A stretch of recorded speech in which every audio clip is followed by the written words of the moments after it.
Good morning students. चॅप्टरचं नाव आहे एन्व्हायरमेंटल इश्यूज. याच्यामध्ये आपण एअर पोल्युशन बघितलेलं आहे. पहिला इश्यू जो की पोल्युशन्स आहे. याच्यामध्ये एअर पोल्युशन बघितलेलं आहे. आज आपल्याला बघायचं आहे वॉटर पोल्युशन्स. ओके, तर जे काही सॉलिड वेस्ट आहेत हे जेव्हा वॉटरमध्ये जाऊन मिक्स होतात तेव्हा त्या वॉटरला ते पोल्युटेड करतात. ठीक आहे, तर वॉटर पोल्युशनचं मेन रिझन जे आहे ते म्हणजे ह्युमन बिईंगच्या ज्या काही ॲक्टिव्हिटीज आहेत त्या ॲक्टिव्हिटीजमुळे वॉटर पोल्युशन होतात. ओके, तर आपण असं म्हणू शकतो की human being have been abusing the water bodies, abusing the water bodies. Okay, मग ते पॉन्ड असेल, रिवर असेल, लेक असेल, काही असेल, त्यांना तो काय करतो आहे, अब्यूज करतो आहे. ओके, कशा प्रकारे, तर by disposing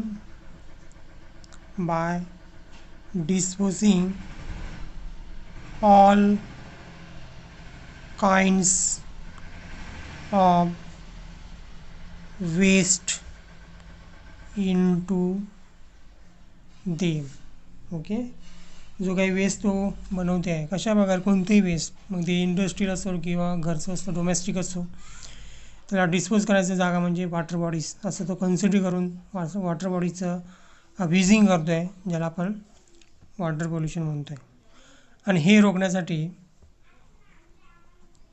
government of India यांनी एक लॉ पास केला होता, ज्याचं नाव होतं वॉटर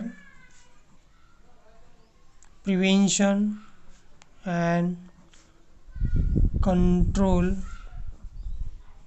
पोल्युशन ॲक्ट. हा ॲक्ट आला होता इन द इयर ऑफ 1974 मध्ये.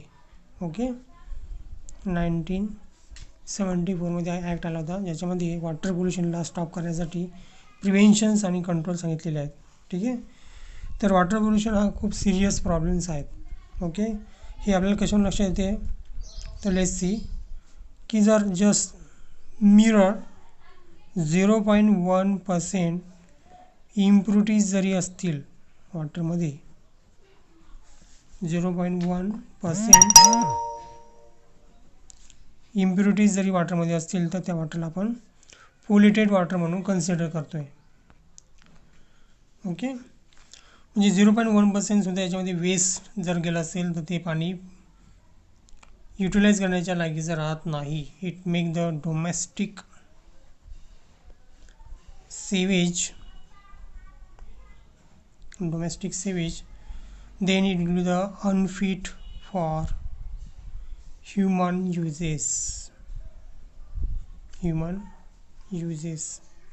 ओके, तर या 0.1% मध्ये काय काय असू शकते, तर मोस्ट इम्पॉर्टंट म्हणजे suspended solid particles. For example sad असेल, सिल्ट असेल किंवा क्ले असेल, हे सस्पेंडेड सॉलिड याच्यामध्ये इन्क्लूड आहे. ठीक आहे, त्याच्यानंतर दुसरा जो मटेरियल आहे याच्यामध्ये असणारा या सीवेजमध्ये तो म्हणजे colloidal particles. Okay, colloidal particles. Okay, जसं की फॉर एक्झाम्पल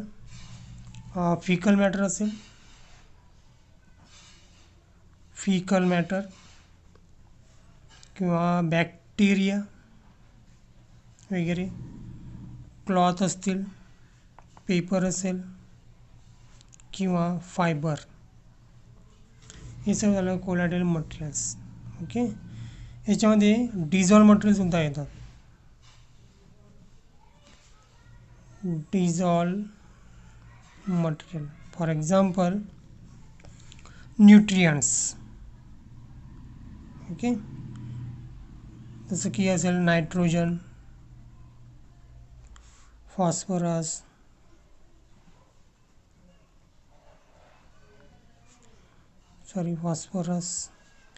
किंवा फॉस्फेट, अमोनिया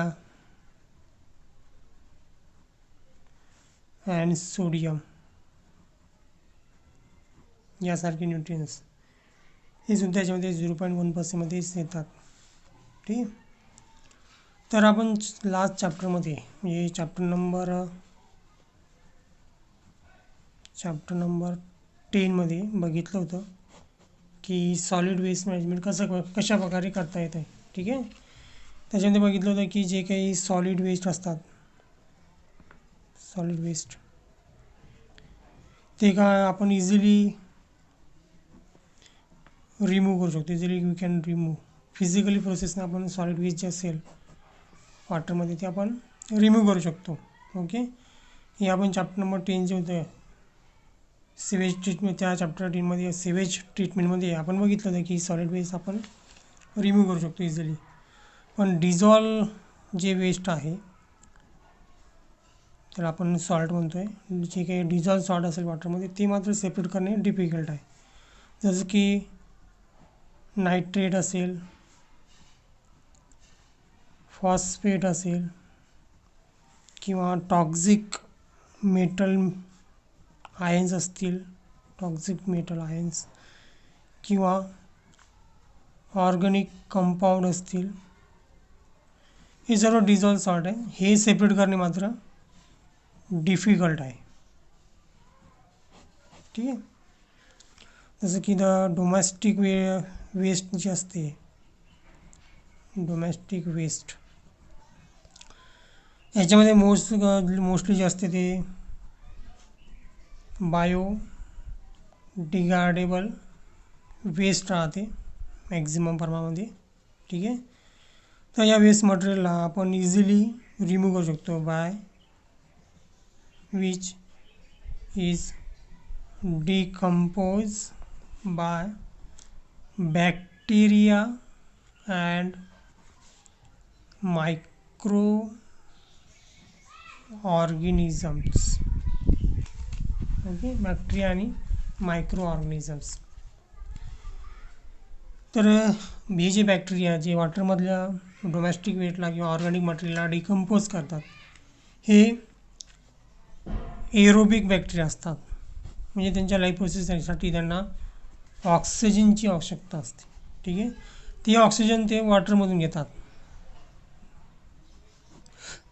ओके. तर याच्यावरून आपण कॅल्क्युलेट करू शकतो की ते वॉटरमध्ये किती ऑर्गॅनिक मॅटर प्रेझेंट्स आहे. त्या पोल्युटेड झालेल्या वॉटरमध्ये किती अमाऊंटमध्ये ऑर्गॅनिक मॅटर प्रेझेंट्स आहे by measuring the oxygen demand of the aerobic bacteria. Okay. The amount of such a organic matter in sewage, okay, sewage water is measured by BOD. Okay.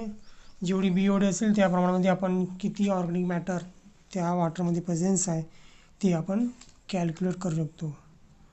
त्यानंतर BOD methods. BODचा long form आपण बघितला होता की BODचा long form आहे biochemical oxygen demand. Okay. Bio म्हणजे micro organism जे chemically काय करणार आहेत त्या ऑर्गॅनिक मॅटरला डिकम्पोज करणार आहे आणि या प्रोसेससाठी जी ऑक्सिजनची डिमांड आहे त्याला आपण म्हणणार BOD. ओके. तर BOD आपल्याला जर माहीत असेल तर या BOD वरून आपण त्याच्यामध्ये किती ऑर्गॅनिक मॅटर आहे ते आपण कॅल्क्युलेट करू शकतो. ओके. तर BOD मुळे काय होते की त्या वॉटर बॉडीमध्ये जेवढं ऑक्सिजन आहे, डिझॉल्व ऑक्सिजन आहे ते मात्र कमी होत असते. ठीक आहे. सो हायर द BOD जर जास्त असेल तर lower would be the DO म्हणजे डिझॉल्व ऑक्सिजन. तर त्या वॉटर बॉडीमध्ये जेवढं काही डिझॉल्व ऑक्सिजन आहे ते डिझॉल्व ऑक्सिजन कमी होते जेव्हा BOD इन्क्रीज होते. आणि हे समजण्यासाठी आपल्याला NCERT बुकमध्ये छानशी डायग्राम किंवा ग्राफ दिलेला आहे. तो ग्राफ एकदा समजून घेऊया. तर याच्यावरती आहे डायरेक्शन ऑफ फ्लो, ठीक आहे. इकडं आहे कॉन्सन्ट्रेशन्स, ओके. आणि इथून ॲड होणार आहे सेवेज, ओके. जोपर्यंत सेवेज नाही आहे तोपर्यंत बघा याच्यामध्ये आपण खाली दाखवलेला आहे BOD इथपर्यंत आणि वरून दाखवलेला आहे DO म्हणजे डिझॉल्व ऑक्सिजन, ठीक आहे. तर सुरुवातीला बघूया की BODचं काय होते. तर इथपर्यंत BOD कमीच राहते, पण जेव्हा सेवेज ॲड होईल इथून मात्र मग BODची डिमांड एकदम इन्क्रीज होणार आहे, कंटिन्युअसली इन्क्रीज होईल. आणि जसं जसं सेवेज पूर्णपणे डिकम्पोज होईल तसं तसं BODची डिमांड ही कमी कमी होत जाईल आणि पुन्हा नॉर्मल येईल ॲज इट इज, ओके. तर ब्ल्यू लाईन जी आहे ती आहे BOD म्हणजे बायोकेमिकल ऑक्सिजन डिमांड, ओके. पण DO जो आहे डिझॉल्व ऑक्सिजन तो तर नॉर्मल्स राहणार आहे, पण जेव्हा याच्यामध्ये सेवेज ॲड होईल या पॉईंटला तेव्हा मात्र ही जी लेवल आहे ती डिक्रीज होणार आहे, ठीक आहे, अशा प्रकारे. आणि तोपर्यंत ते डिक्रीज राहणार आहे जोपर्यंत सेवेज प्रेझेन्स आहे. जसं जसं सेवेज कमी कमी होत जाईल तसं DO इन्क्रीज होऊन जाणार आहे. आणि जेव्हा तो सेवेज कम्प्लिटली डिकम्पोज होईल तेव्हा मात्र पुन्हा DO मात्र नॉर्मल असेल ॲज इट इज. इथे जसं आहे तसंच इथे पुढे कंटिन्यू राहील. तर आहे DO, okay, dissolve oxygen.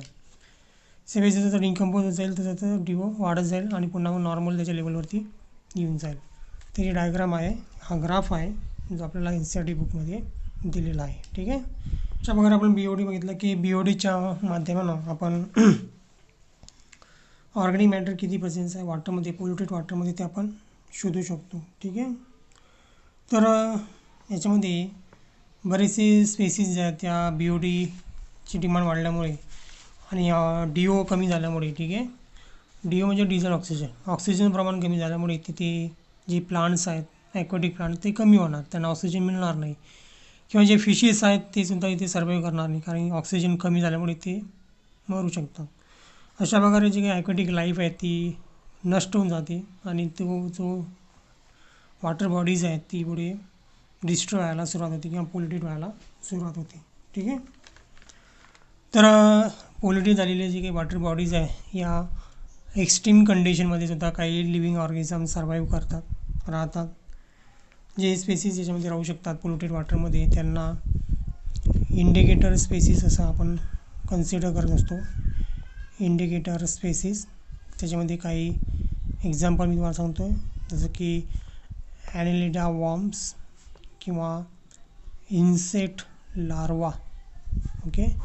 इन्सेक्टचे larva किंवा ॲनेलिडा वॉर्म्स जर असतील तर त्याच्यावरून आपल्याला समजते की या ठिकाणी वॉटर पोल्युशन झालेले आहेत, म्हणजे या ज्या स्पेसिस आहेत हे इंडिकेटर स्पेसिस आहेत, ठीक आहे.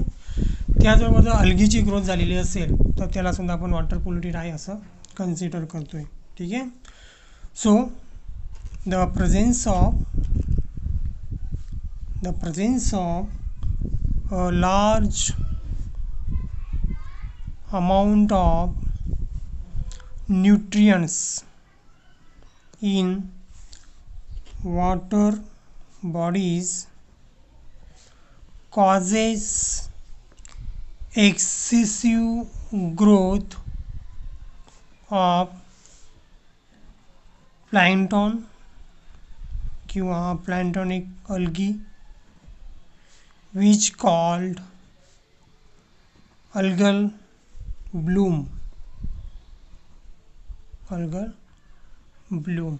ओके. कोणत्याही वॉटर बॉडीमध्ये न्यूट्रिशनचं प्रमाण हे जर अनबॅलन्स झालं असेल किंवा वाढलं असेल तर त्याचा इफेक्ट म्हणजे तिथे हे वॉटर पोल्युशन होत असते, ठीक आहे. त्याचं इंडिकेशन म्हणजे ते अल्गीची ग्रोथ होणे. ती वाढलेली जी अल्गी आहे ती त्याला आपण अल्गल ब्लूम्स म्हणतो आहे, इम्पॉर्टंट आहे. ठीक आहे, म्हणजे एखाद्या वॉटरमध्ये जर न्यूट्रियनचं प्रमाण वाढलं असेल तर त्या ठिकाणी एक्सेस ग्रोथ होते आहे अल्गीची, त्याला आपण अल्गी ब्लूम्स होते. आणि जे काही वॉटर आहे ते पूर्णपणे आपल्याला ग्रीन कलरचं दिसते. ओके, तर या ब्लूममध्ये त्या वॉटरचं कलर बदलतो आहे. It has the distinct colour and order.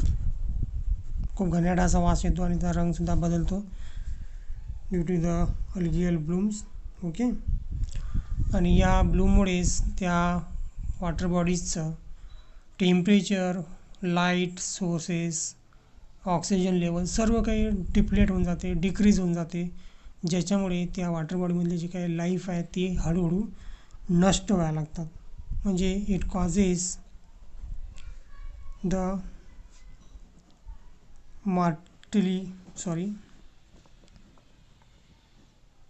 Mortality of fishes. Okay, म्हणजे रेट ऑफ डेथ जो आहे फिशेसचा त्याच्यामुळे वाढतो आहे. ठीक आहे, कारण की सनलाईट लाईट वॉटरमध्ये पोचू शकत नाही, त्यामुळे प्लांट ग्रोथ होत नाही आहे, ॲक्वॅटिक प्लांट. आणि त्याच्यावर फीड करणारे जे फिशेस आहेत त्यांना फूड मिळत नाही, आणि त्या फिशेवरती फीड करणारे जे काही कार्निवरस फिश आहेत तेच त्यांनासुद्धा फूड मिळत नाही. अशा प्रकारे फिशेसचा मॉर्टिलिटी जो रेट आहे तो इथे वाढत जातो आहे, म्हणजे फिशेस डायट होत जातात. ठीक आहे, it is responsible for the algal blooms. Algal ब्लूमसारखंच एक एक्झाम्पल आपल्याला इथे बघायचं आहे. जे एक्झाम्पल आहे फ्लोटिंग प्लांटचं, त्याला कॉमनली वॉटर हायनिथ म्हणतात. ठीक आहे, तर एक beautiful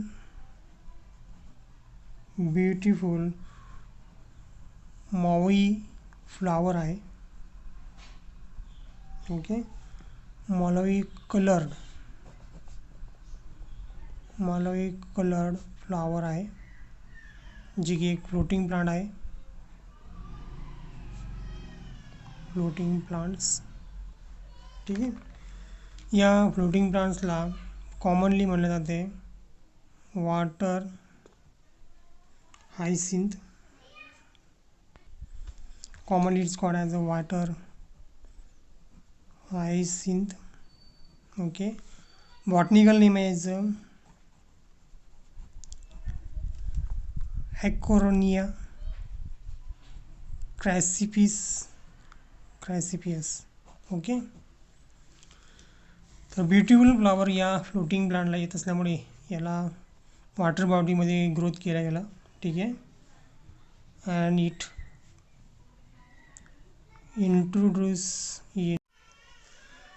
introduce in India from America. सुंदरचं फूल आहे, ज्याचा कलर मॉरी आहे. या मॉरी कलरला इंडियामध्ये इंट्रोड्यूस करण्यात आलेलं आहे, कारण लोकांना तो फार आवडलं होतं, कारण की त्याला वॉटर हायसिंथ म्हणजे पाण्यातलं कमळासारखं आहे म्हणून त्याला लोकांनी वॉटर बॉडीमध्ये लावलं होतं, जे अमेरिकेमधून भारतामध्ये आलेलं आहे. ठीक आहे, तर ही जी प्लांट आहे ॲक्वॅटिक प्लांट, ही प्रकारची ॲक्वॅटिक वीड्स आहे. ठीक आहे, जगातलं सर्वात डेंजरस ॲक्वॅटिक वीड्स आहे, कारण की it causes havoc by excessive growth. Okay, एकदा का वॉटर बॉडीमध्ये इंटर झालं ती वॉटर बॉडीला पूर्णपणे कवर करून टाकते, आणि त्याची ग्रोथ रेट एवढा फास्ट आहे की त्याला काढण्यापेक्षा त्याची ग्रोथ जास्त आहे. ठीक आहे, त्याला जर काढायला बसलो तर काढल्यानंतर त्याला पुन्हा रिकवर होण्यासाठी खूप कमी वेळ लागतो, लगेच तो एरिया कवर करतो. ठीक आहे, त्याचा इफेक्ट पाहायला मिळाला की जे काही वॉटर बॉडीज आहेत ते त्यांनी पूर्णपणे ब्लॉक्स केलेले असतात, आणि त्याच्यामध्ये असलेलं जे काही लाईफ आहे ते सुद्धा हळूहळू नष्ट व्हायला लागते. ठीक आहे, ती जी वॉटर बॉडी तो त्याला डेट करतो आहे. It blocks the waterways. Okay, आणि हळूहळू ती जी वॉटर बॉडीज आहे ती नष्ट होते. सर्वात पहिले ही जी वीड्स आहे ॲक्वॅटिक वीड्स ही बेंगॉलमध्ये इंट्रोड्यूस झाली होती. ठीक आहे, आणि हळूवारच तिने तिथे ते फिशेस वगैरे त्याच्यावरती अटॅक केला होता, आणि खूप प्रमाणामध्ये फिशेसच्या स्पेसिस तिथे कमी झाल्या होत्या. त्यामुळे याला एक दुसरं नावसुद्धा दिलेलं आहे, ते म्हणजे Bengal terror. Okay. Terror of Bengal हे सुद्धा याचं नाव आहे. ठीक आहे. दहशत त्यांनी तिथे तयार केली होती या वीड्सनी. पूर्ण वॉटर बॉडीजला त्यांनी कवर केलं होतं. असं वाटत होतं की हा पूर्ण आता फिशेसला खतम करून टाकेल अशा प्रकारे. म्हणून त्याला टेरर ऑफ बेंगॉल्स म्हणतात. ठीक आहे. तर एकदा पुन्हा यांना बघूया आपण. तर एक ब्युटिफुल मॉर्वी कलरचं फ्लावर असलेलं फ्लॉटिंग प्लांट्स आहे, ज्याला वॉटर हायसिंथ म्हणतात, ज्याचं सायंटिफिक नेम इकोर्निया क्रॅप्सियस आहे. भारतामध्ये त्याला इंट्रोड्यूस केलं होतं from the America due to the beautiful flower. पण it is a very dangerous aquatic weeds. आणि त्यांनी थोड्या वेळेतच पूर्ण वॉटर बॉडीला कवर करून टाकलं आणि हळूहळू तो त्या वॉटर बॉडीजला नष्ट करत होता. त्याचं रिप्रोड्युसिंग पिरियड एवढा फास्ट आहे की त्याला काढण्याच्या अगोदरच तो ती एरिया पुन्हा रिकवर करत होता. ठीक आहे. तर त्याच्यामुळे एक प्रकारचं तिथे टेरर तयार झालं होतं, ज्याला टेरर ऑफ बंगाल्स म्हणतात. ठीक आहे. पूर्ण वॉटर बॉडीजला किंवा वॉटर वेजला तो ब्लॉक करत होता, ज्याच्यामुळे त्याचे काही फिशेस होता त्याच्यावर सुद्धा त्याचा इफेक्ट पाहायला मिळत होता. ठीक आहे. ते एक एक्झाम्पल आहे ऑफ द इंडेंजरस स्पीसीज. ते आपण एक्झाम्पल बघितलं आहे, ज्याच्यामध्ये आपण बघितले कशा प्रकारे वॉटर बॉडीज ह्या पोल्युटेड होत आहे. दुसरे एक्झाम्पल बघूया की sewage from home and hospital. Okay. जे काही सेवेज आहे हे हॉस्पिटल आणि होममधून जेव्हा वॉटर बॉडीमध्ये रिलीज केल्या जातात तेव्हा that contain undesirable pathogenic microorganisms. Okay. आणि हेच पाणी जर पुन्हा ह्युमन बीइंगनं जर युटिलाइज केलं, it may be causes the several disease like cholera, typhoid, jaundice and dysentery etc. ठीक आहे. तर होम किंवा हॉस्पिटल जे सेवेज आहे हे सुद्धा डिस्पोज कुठे केले जाते, वॉटर बॉडीमध्ये डिस्पोज केलं जात असते. ठीक आहे. आणि बिफोर डिस्पोज करायच्या आधी जर त्याला आपण स्टरलाइज जर नाही केलं आणि तसंच जर वॉटर बॉडीमध्ये जर डिस्पोज केलं तर त्याच्या थ्रू बरेचसे पॅथोजेनिक मायक्रोऑर्गॅनिझम हे वॉटर बॉडीमध्ये एंटर होऊ शकतात. आणि ते पाणी जर पुन्हा ह्युमन बीने युटिलाइज केलं तर त्याच्या थ्रू वॉटर बोर्न डिजीज होऊ शकतात, जसं की कॉलेरा, टायफॉइड, जॉन्डिस आणि डिसेंट्रीज. ओके. म्हणजे सुद्धा एक प्रकार झाला वॉटर पोल्युशनचा. एक आता आपण बघितलाच अल्गिल ब्लूमचा, त्याच्यानंतर टेरर ऑफ बेंगाल्सचं बघितलं आपण. आता बघितलं की घरामधून येणारा जो काही सेवेज आहे त्याच्यामुळे सुद्धा वॉटर बॉडीज पोल्युटेड होत आहेत. ठीक आहे. वॉटर बॉडी पोल्युटेड होण्याचं आणखीन एक रिझन्स जे आहे ते म्हणजे इंडस्ट्रीयल वेस्ट. जे काही इंडस्ट्रीज असतील आणि त्या इंडस्ट्रीमध्ये जे काही वेस्ट प्रोड्यूस होते त्यांनासुद्धा जर वेस्ट डिस्पोज करायचं असेल तर त्यांच्यासाठी सुद्धा एकच जागा आहे, ती म्हणजे वॉटर बॉडीज. हास्यास्पद आहे, पण सर्वजण स्वतःचं सेवेज हे डिस्पोज करण्यासाठी फक्त वॉटर बॉडीचाच उपयोग करतात. ठीक आहे. फॉर एक्झाम्पल पेट्रोलियम इंडस्ट्री जरी असेल किंवा पेपर इंडस्ट्रीज असेल किंवा मेटल एक्स्ट्रॅक्शन्स किंवा अँड प्रोसेसिंगची एखादी इंडस्ट्री जर असेल त्याच्यामधून सुद्धा निघणारं, किंवा केमिकल बनवणारी फॅक्टरी जर असेल, केमिकल मॅन्युफॅक्चर कंपनी जर असेल, तर ह्याच्यातून निघणारं जे काही सेवेज आहे किंवा वेस्ट मटेरियल आहे ते सुद्धा वॉटरमध्येच काय केलं जाते, डिस्पोज केले जाते. पण बिफोर लिव्हिंग इन वॉटर त्यांचे जे सेवेज वॉटरमध्ये सोडायच्या अगोदर त्यांना त्याच्यातले टॉक्सिक सबस्टन्सेस किंवा केमिकल हार्मफुल केमिकल त्यांनी रिमूव्ह करून घ्यायला पाहिजेत, पण ते तशी करत नाही. डायरेक्टली ते काय करतात की ती जे वेस्ट मटेरियल आहे ते वॉटरमध्ये सोडतात, ज्याच्यामध्ये टॉक्सिक सबस्टन्सेस असतात आणि हेवी मेटलसुद्धा असतात. ओके. काही काही ठिकाणी बऱ्याचशा इंडस्ट्रीमध्ये हॉट वॉटर यूज केले जाते. ते हॉट वॉटरसुद्धा ते वॉटर जे आहे ते वॉटर बॉडीजमध्येच रिलीज करतात directly before the cooling. Cool करून त्यांनी वॉटर बॉडीजमध्ये सोडायला पाहिजेत, पण ते तसं न करता डायरेक्टली त्याला रिव्हरमध्ये किंवा पॉन्ड लेकमध्ये रिलीज करतात. ठीक आहे. हेवी मेटल जर वाचाल तर त्याच्यामध्ये मोस्ट इम्पॉर्टंट जे आहे ते आहे मर्क्युरी, जे की खूपच घातक आहे. त्याच्यानंतर आहे कॅडमियम,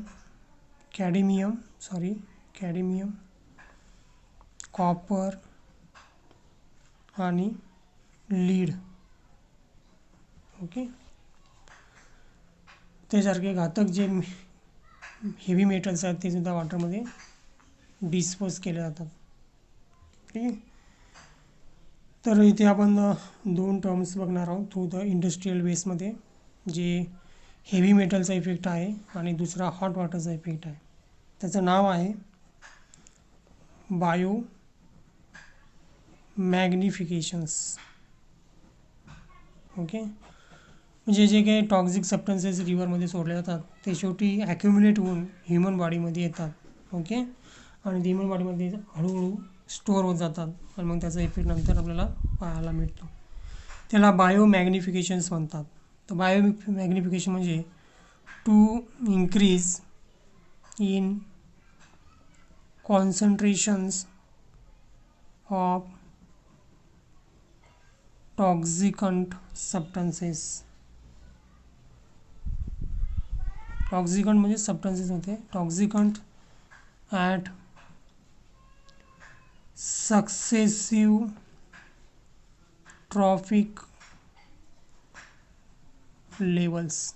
ओके. म्हणजे बघा, जे काही आपण व्हेजिटेबल्स खातो ते व्हेजिटेबल्सला ग्रो करण्यासाठी फार्मर जे काय केमिकल फर्टिलायझर यूज करतात किंवा जे काय पेस्टिसाईड यूज करतात, त्याच्यातलं काही प्रमाणामधलं पेस्टिसाईड हे त्या प्लांटच्या लिप्समध्ये किंवा त्याच्या फ्रूट्समध्ये सुद्धा राहतं आणि ते खूप हायजेनिक असतं, खूप टॉक्झिक राहतं. आणि जेव्हा आपण त्या व्हेजिटेबल्सला खातो तेव्हा ते टॉक्झिक आपल्या बॉडीमध्ये सुद्धा इंटर होते आणि त्याच्यामुळे आपल्याला कॅन्सर किंवा मोठमोठ्या डिसीज, हार्ट डिसीज वगैरे होतात. ठीक आहे. ते सुद्धा एक प्रकारचं बायो मॅग्निफिकेशन्स आहेत. किंवा क्रॉपमध्ये जर एक्सेस पेस्टिसाईडचं स्प्रेड केलं असेल आणि रेनमुळे ते एक्सेस पेस्टिसाईड्स हे वॉटर बॉडीज म्हणजे रिव्हरमध्ये किंवा पॉन्डमध्ये जाऊन ॲक्युमुलेट होणार. ठीक आहे. तर रिव्हरच्या वॉटरमधून ते तिथे झू प्लॅन्टरमध्ये ट्रान्सफर होईल, कारण की झू प्लॅन्टरने वॉटरवरती फीड करतील. त्या झू प्लॅन्टरमधून ते फिशेसमध्ये जाईल, फिशमधून स्मॉल फिशमधून ते लार्ज फिशमध्ये ट्रान्सफर होईल, कारण की लार्ज फिश हे स्मॉल फिशवरती फीड करतात. आणि जेव्हा ह्युमन बिईंग्स त्या फिशला खातील तर तेच टॉक्झिक नंतर फिशच्या माध्यमातून ह्युमन बॉडीमध्ये ट्रान्सफर होते, पण त्याचं कॉन्सन्ट्रेशन जे आहे ते मात्र जास्त राहते. ठीक आहे. म्हणजे जेव्हा हे टॉक्झिक सबस्टन्सेस फूड चेनमधून ट्रान्सफर होते, म्हणजे बघा झू प्लॅन्टरपासून ते ह्युमन बॉडीमध्ये ते ट्रान्सफर झालं, म्हणजे ते फूड चेनमध्येच ट्रान्सफर होऊन राहिलं. तर हे ट्रान्सफर होत असताना त्याचं जे कॉन्सन्ट्रेशन आहे ते मात्र काय होत जाते, इन्क्रीज होत जात असते, जेव्हा ते एका ट्रॉपिक लेवलमधून दुसऱ्या ट्रॉपिक लेवलमध्ये ट्रान्सफर होत असते तेव्हा. ठीक आहे. म्हणजे प्रोड्युसरमधून हर्बिवरसमधून कार्निवरसमध्ये जेव्हा ते टॉक्झिक सबस्टन्सेस जातील तेव्हा त्यांचं कॉन्सन्ट्रेशन हे इन्क्रीज होत जात असते, त्याला बायो मॅग्निफिकेशन्स म्हणतात. ठीक आहे. याचं एक्झाम्पल बघूया आपण, की सपोज पकडा की एक एक ॲक्वॅटिक फूड चेन आपण बघितली. तर या ॲक्वॅटिक फूड चेनमध्ये वॉटर जे आहे त्याच्यामध्ये जवळपास 0.003% PPB एवढं DDT आहे. ओके. त्या वॉटर बॉडीमध्ये 0.003 पर पार्ट बिलियन्स DDT आहे, जे की टॉक्झिक सबस्टन्स आहे. DDTचा लॉंग फॉर्म काय असतो, इट इज अ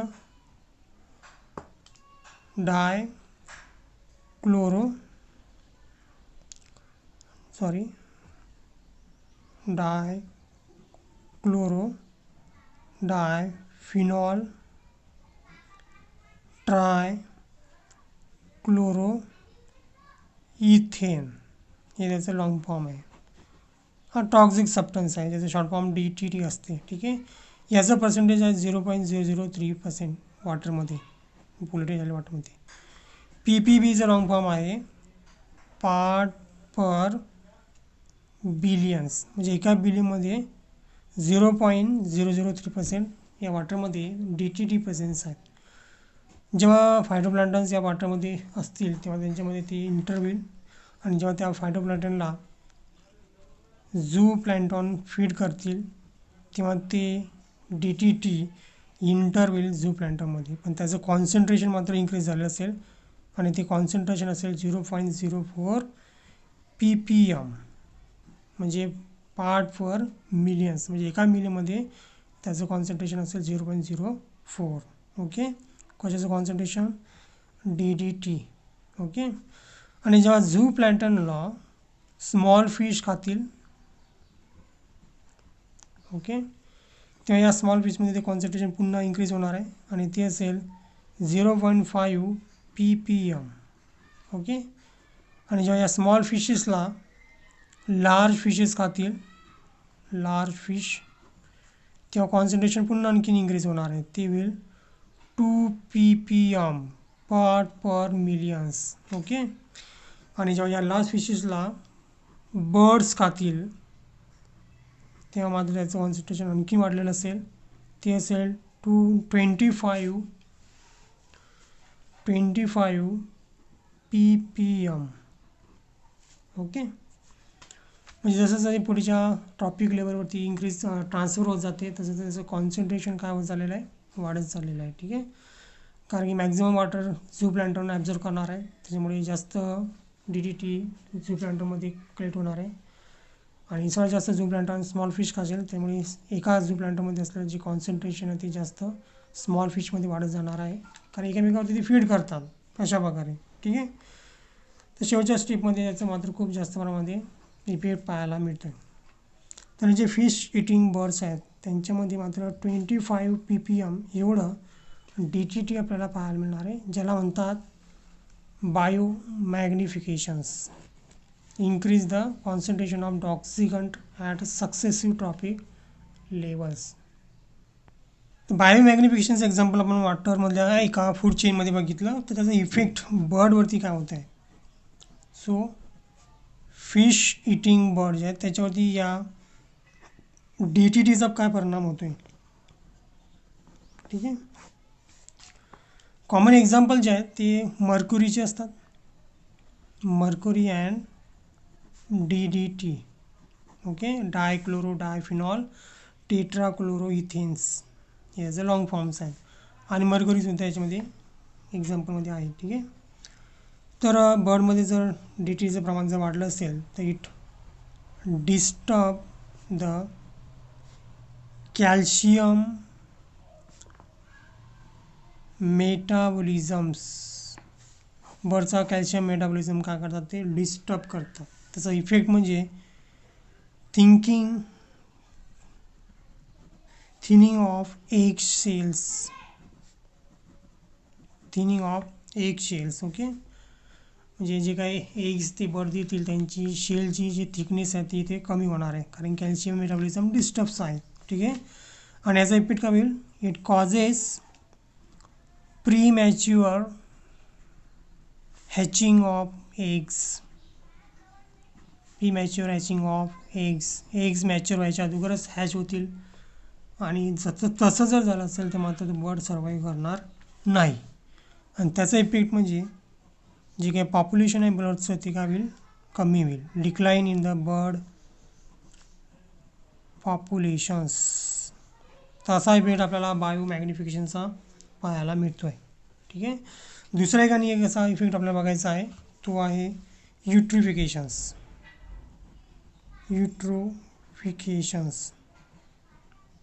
ओके. आता युट्रिफिकेशन म्हणजे काय, तर it is the natural ageing of ponds or lakes, natural aging of lake by nutrient enrichment of its water. Okay, म्हणजे त्या लेकमध्ये जर न्यूट्रियन्स इन्क्रीज होत जातील तर त्याच्यामुळे त्या पॉन्डची लाईफ वाढते. ओके, म्हणजे त्याची लाईफ कमी कमी होत जाते आणि शेवटी तो जो लेक आहे तो लँडमध्ये कन्वर्ट होतो. त्याला युट्रिफिकेशन्स म्हणतात. ओके, समजण्यासाठी एक एक्झाम्पल घेऊ आपण की एखादा लेक जर असेल तो it is a young lake. Okay, म्हणजे एजिंग व्हायच्या अगोदर जो लेक असेल तो यंग लेकच असणार आहे. एखादा यंग लेक जो असतो म्हणजे नवीनच तयार झालेला लेक जर असेल तर त्याच्यामध्ये कोल्ड वॉटर असते. ओके, आणि या कोल्ड वॉटरला सुटेबल जे काही ॲनिमल्स किंवा प्लांट असतील ते याच्यामध्ये प्रेझेंट असतात. तर या यंग लेकमध्ये कोल्ड वॉटर असते आणि it is a supporting little life आणि ते लाईफला सुटेबल असते. ठीक आहे, त्यामुळे त्याची लाईफसुद्धा डेव्हलप होते. ओके, पण जेव्हा या यंग लेकमध्ये न्यूट्रियन्स इंट्रोड्यूस होतात naturally, introduce the nutrients nutrient वाढल्यामुळे ह्याच्यामध्ये ॲक्वॅटिक ऑर्गॅनिझमची ग्रोथ होते. Growth of aquatic organisms rapidly, जे काही प्लांट असतील किंवा ॲनिमल असतील त्यांची रॅपिडली ग्रोथ होते कारण तिथे न्यूट्रियन्स अवेलेबल्स आहेत. ठीक आहे, आणि जेव्हा हे ॲनिमलची ग्रोथ किंवा पॉप्युलेशन इन्क्रीज होईल त्यांची संख्या वाढेल आणि जेव्हा हे ॲनिमल्स किंवा ऑर्गॅनिझम डेड होतील तेव्हा त्यांचे जे डेड मटेरियल आहे ते लेकच्या बॉटमला जाऊन जमा होईल. ठीक आहे, सो वेन दे डाय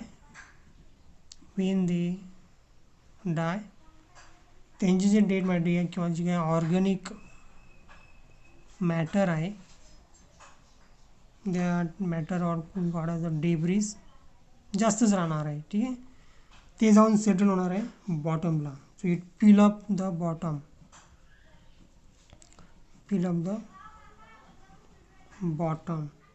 ठीक आहे, आणि याचा इफेक्ट म्हणजे काय असेल की जे डीपनेस आहे लेकची ती काय होईल, डिक्रीज होईल.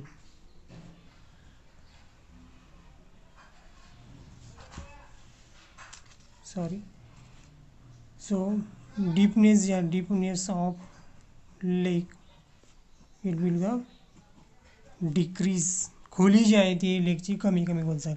पुन्हा जशी ग्रोथ होत जाईल तसं ऑर्गॅनिझम वाढत जातील, त्यांची डेड बॉडी जेव्हा तयार होईल ती पुन्हा डिकम्पोज होतील आणि खाली त्याची बॉटम मात्र इन्क्रीज होत जाईल आणि त्याची खोली कमी कमी होत जाईल. ओके, या सर्वांचा इफेक्ट म्हणजे की जे लेक आहे तो आता शॅलो असणार आहे. लेक इज शॅलोअर अँड वॉर्मर. जे वॉटर असेल ते वॉर्म असेल आणि वॉटर शॅलोसुद्धा असणार आहे कारण की बॉटमला डेड बॉडीज किंवा ऑर्गॅनिक मॅटर जमा होत चाललेला आहे. त्याच्यामुळे त्याची खोली कमी होणार आहे आणि खोली कमी असल्यामुळे जो काय लाईट आहे तो पूर्ण वॉटरमध्ये पेनिट्रेट असेल त्यामुळे त्याचं टेम्परेचरसुद्धा जास्त असणार आहे. म्हणजे जे काही कोल्ड वॉटर होतं ते आता वॉर्म वॉटर झालेलं आहे. त्यामुळे याच्यामध्ये जी काही लाईफ होती ती मात्र आता चेंज होईल. कोल्ड वॉटरला सुटेबल असलेली जी लाईफ आहे त्या ठिकाणी आता वॉर्म वॉटरला सुटेबल असलेली जी लाईफ आहे ती इथे ग्रो करायला सुरुवात करेल. ठीक आहे, तर अशा लेकमध्ये नंतर मार्श प्लांट डेव्हलप होतील. दलदलीतले जे प्लांट असतात ते याच्यामध्ये आता डेव्हलप होतील. अशा प्रकारे हळूहळू याच्यामध्ये व्हेजिटेशन्स तयार होईल वेगळ्या प्रकारचं जे या लेकला finally converted into land. Okay, हे असं प्रकारे नॅचरली जे काही एजिंग होत असते लेकचं जे आयुष्य संपते. ओके, जे काही आयुष्य संपते त्याला आपण युट्रिफिकेशन्स म्हणतो आहे. ठीक आहे, तर काही वेळेस हे नॅचरल होते पण काही वेळेस हे आर्टिफिशियल होते. ठीक आहे, म्हणजे फ्रॉम मॅन्स ॲक्टिव्हिटी. ओके, म्हणजे ह्युमन बीइंग जेव्हा डोमेस्टिक वेस्ट सीवेज जेव्हा वॉटर बॉडीमध्ये टाकतात तेव्हा ते एक प्रकारचं न्यूट्रियन्सच असते, त्याच्यामुळे त्याच्यामध्ये ॲक्वेटिक ऑर्गॅनिझमची ग्रोथ फास्ट होते आणि एजिंगसुद्धा फास्ट होते. ठीक आहे. तर due to the man's activity means influence of इंडस्ट्रीमधून किंवा होम घरातला जो कचरा असेल किंवा इंडस्ट्रीचा जे इन्फ्लुएन्स आहे हे जेव्हा वॉटर बॉडीमध्ये रिलीज होते तेव्हा इट ॲक्सेलरेट द एजिंग प्रोसेस. त्या युट्रिफिकेशनला म्हणतात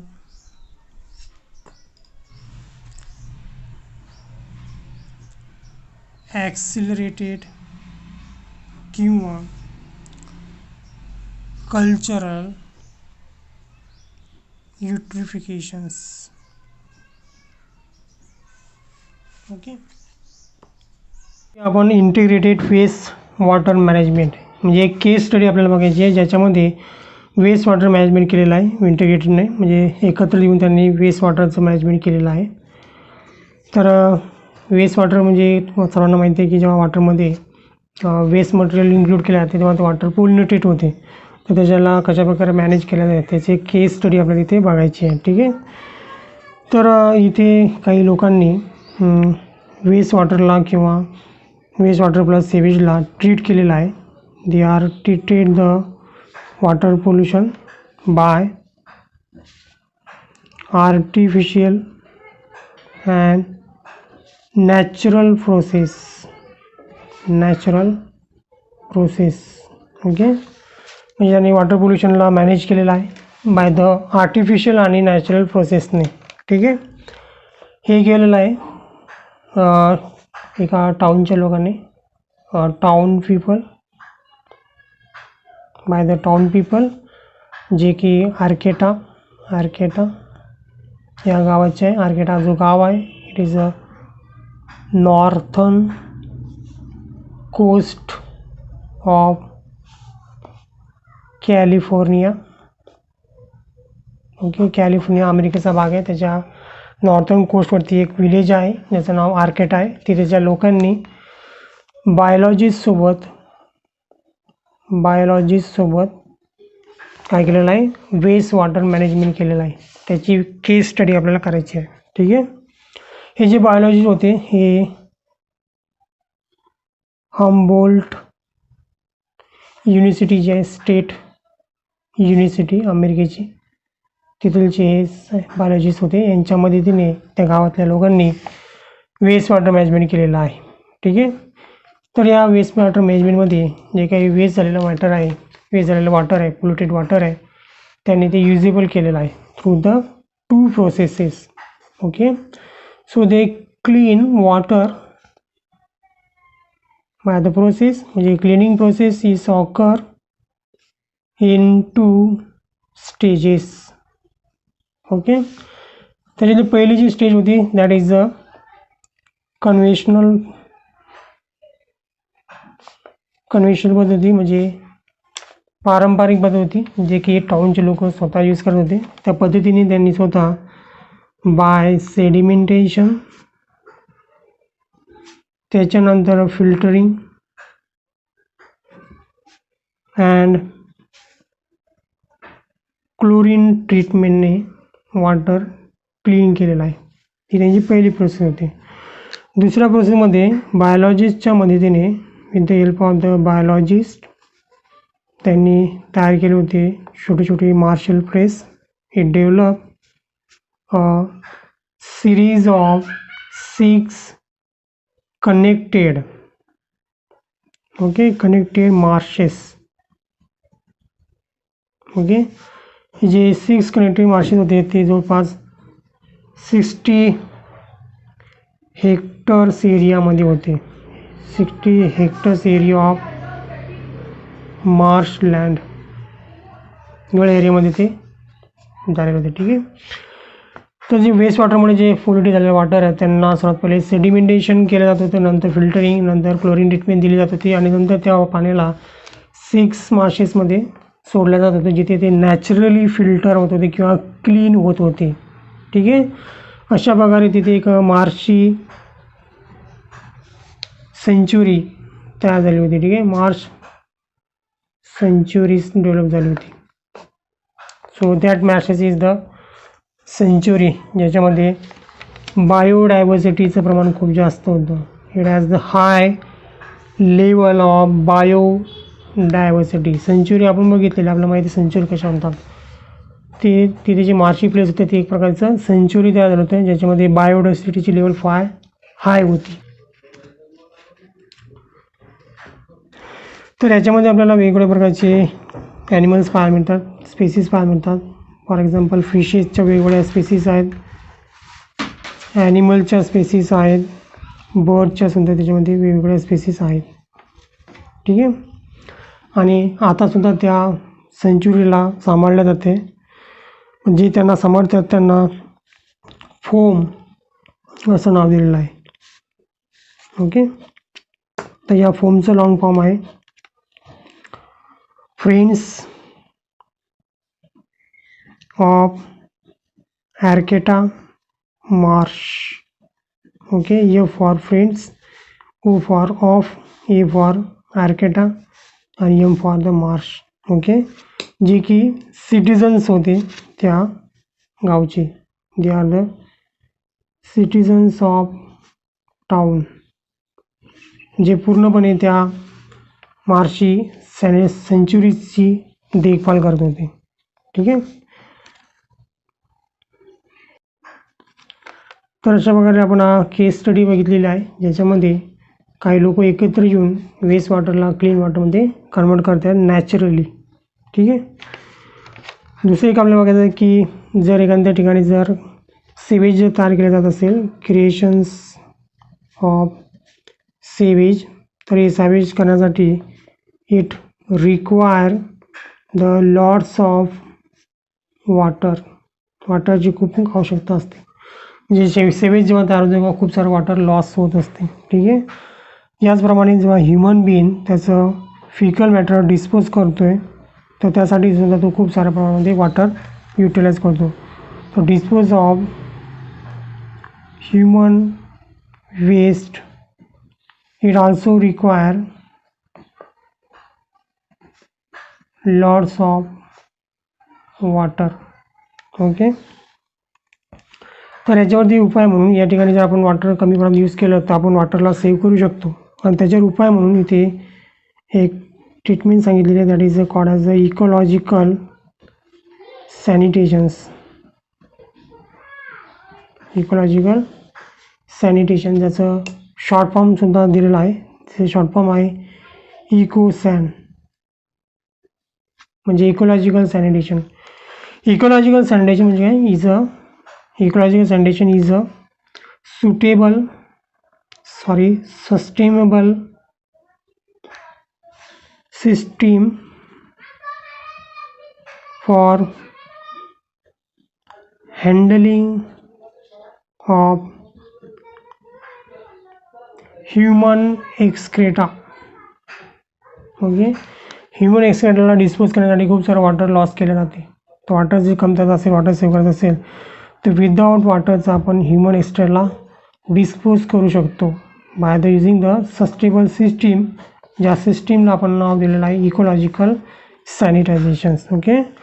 म्हणजे by using dry composting toilet. Okay. ज्या टॉयलेटमध्ये वॉटरचा यूज केला जातो for the dispose of the human waste, त्या ठिकाणी आपण ड्राय कंपोस्टिंग टॉयलेटचा उपयोग करून पाणी जे काही लॉस होणार आहे ते आपण वाचवू शकतो. ठीक आहे. आता बऱ्याच जणांच्या मनामध्ये एक प्रश्न आला असेल की हे पॉसिबल आहे का? तर जे असते it is a possible, it is a practical, म्हणजे होऊ शकते. त्याच्यानंतर याच्यामध्ये असं असेल किंवा पाणी नसेल तर खूप अनहायजेनिक असेल, तर नाही, हे सुद्धा हायजेनिक आहे आणि इफिशियंटसुद्धा आहे. असं नाही की खूपच खर्च येत असेल वगैरे किंवा वास येऊ नये म्हणून काहीतरी टेक्निक यूज केली असेल त्यासाठी खूप खर्च येत असेल, असं सुद्धा नाही आहे. इफिशियंटसुद्धा आहे, याचा कॉस्टसुद्धा इफिशियंट आहे. कॉस्ट इफिशियंट सोल्युशन आहे याच्यावरती आपल्याला. ठीक आहे. It is a solution on human waste disposal. ठीक आहे. तुम्ही ऐकलं असेल की बरेचसे खेडेगावामध्ये टॉयलेटचा उपयोग केला जात नाही, कारण की पाण्याची सुविधा नसते किंवा गव्हर्नमेंटने टॉयलेट बांधण्यासाठी सुविधा करून दिलेली आहे. खर्च केला जातो गव्हर्नमेंटकडून टॉयलेट बांधून देण्यासाठी. बरेचसे लोक जे ग्रामीण भागातले ते टॉयलेट बांधत नाही, कारण की त्यांचा एक प्रश्न आहे किंवा टॉयलेटमध्ये पाणी टाकायला पाणी नाही. ठीक आहे. तर त्या ठिकाणी हा पर्याय उपलब्ध आहे की आपण इथे ड्राय कंपोस्टिंग टॉयलेटचा यूज करू शकतो. या कंपोस्टिंगमध्ये तयार झालेलं जे काही कंपोस्ट आहे, ह्युमन एक्सट्रॅक्टपासून तयार झालेलं जे काही कंपोस्ट आहे ते खूप चांगलं नॅचरल फर्टिलायझरसुद्धा आहे. Okay. So it can be use as a recycle into natural fertilizer. शेतामध्ये आपण त्याचा नॅचरल फर्टिलायझर म्हणून उपयोग करू शकतो आणि केमिकल फर्टिलायझर होणारा जो खर्च आहे तो आपण याच्यामध्ये वाचू शकतो, कारण की केमिकल फर्टिलायझरमध्ये खूप खर्च होत असतो. त्या ठिकाणी आपल्या फुकटामध्ये इथे नॅचरल फर्टिलायझर मिळत आहे जर आपण या टेक्निकचा उपयोग केला तर. ओके. पण बऱ्याच जणांना प्रश्न पडला असेल की हे कोण करेल, कोण याच्यामध्ये सहभाग घेईल. ठीक आहे. तर ऑलरेडी हे कामामध्ये चालू आहे. याच्यावरती हे युटिलायझिंग याचं चालू आहे. Working of the eco san in many areas. बरेचशा भागामध्ये याचा उपयोग करणं चालू आहे. Many areas of Kerala and Sri Lanka. Sri Lanka या भागामध्ये या टॉयलेटचा उपयोग चालू आहे. This is a ecological sanitations. Okay.